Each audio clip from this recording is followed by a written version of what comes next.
ভারতের এক বিখ্যাত মলম কোম্পানির মালিক আছেন, যিনি নিজেই তার মলম বিক্রি করেন এবং সেই মলমের মাধ্যমে ভারতকে দুনিয়া জুড়ে পরিচিত করেছেন।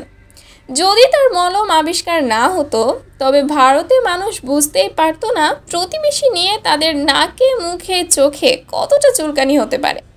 এই চুলকানি কিভাবে তাদের জীবনকে বিকশিত করছে, সেই মলমই তিনি বাজারে নিয়ে এসেছেন। তবে তার চুলকানির মলম কিন্তু চুলকানি কমায় না, বরং সেটাকে আরও বাড়িয়ে দেয়।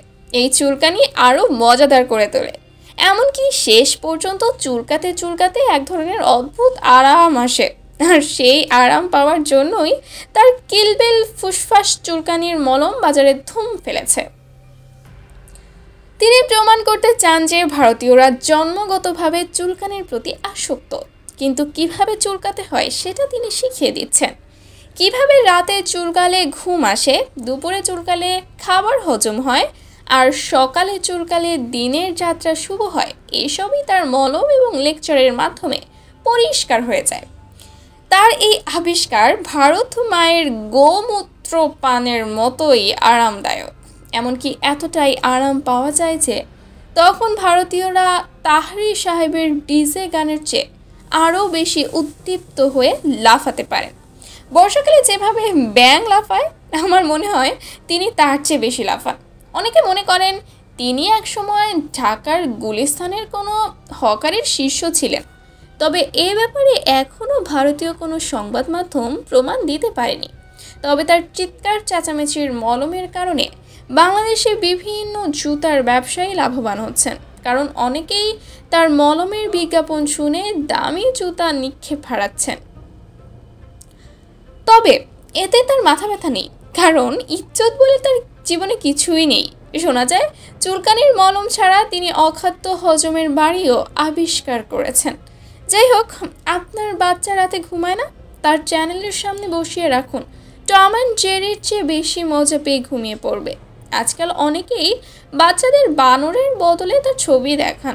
ভারতের কেউ কেউ মহাভারতের একটা চরিত্রের সাথে তার মিল খুঁজে পেয়ে তাকে পূজা করতে শুরু করেছে।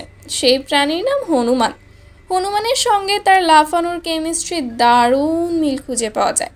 বর্তমানে ভারতের যত প্রতিবেশী আছে তাদের নিয়ে তিনি খুবই চিন্তিত থাকেন, তাই তিনি বানর, ব্যাঙ বা হনুমানের মতো লাফাইতে থাকেন। বলা যায় এটা তার পূর্বপুরুষের গোলামি স্বভাব, যা এখনও তার মধ্যে রয়েই গেছে। এই মলম বিক্রেতার তার খ্যাতির চূড়ায় পৌঁছে গেছেন। ভারত জুড়ে তার চুলকানির মলম নিয়ে আলোচনা হয়, আর তিনি নিজেও প্রতিদিন বিভিন্ন অনুষ্ঠানে গিয়ে তার মলমের গুণগান গেয়ে থাকেন। বিভিন্ন টিভি চ্যানেলে, পত্রিকায়, এমনকি সামাজিক যোগাযোগ মাধ্যমেও তার মলম নিয়ে হাস্যরসের ঝড় বইছে। কিছু মানুষ তার মলমের মিরাকেল প্রভাব নিয়ে বিস্মিত। তারা বলেন এই মলমের একবার ব্যবহার করলেই আপনাকে সারা জীবন চুলকানি নিয়ে ভাবতে হবে না, কারণ তখন আপনি চুলকানির আরাম এমনভাবে পেয়ে যাবেন যে জীবনে অন্য কোনো সুখের প্রয়োজনই থাকবে না। তবে এই খ্যাতির উল্টো পিঠও আছে। কিছু মানুষ তার মলম নিয়ে প্রশ্ন তুলেছে, এটা কি সত্যিই মলম, নাকি এটা মলমের ছদ্মবেশে আরও বড় কোনো ষড়যন্ত্র। বিশেষ করে যেসব মানুষ চুলকানিতে অতিষ্ঠ, তারা তো চুলকানিতে চুলকাতে আর সহ্য করতে না পেরে তার বিরুদ্ধে অভিযোগও এনেছেন। কিন্তু তিনি এসব অভিযোগের তোয়াক্কাও করেন না। তার যুক্তি, জীবনে চুলকানি না থাকলে মানুষ জানবেই না কিভাবে আরাম পেতে হয়।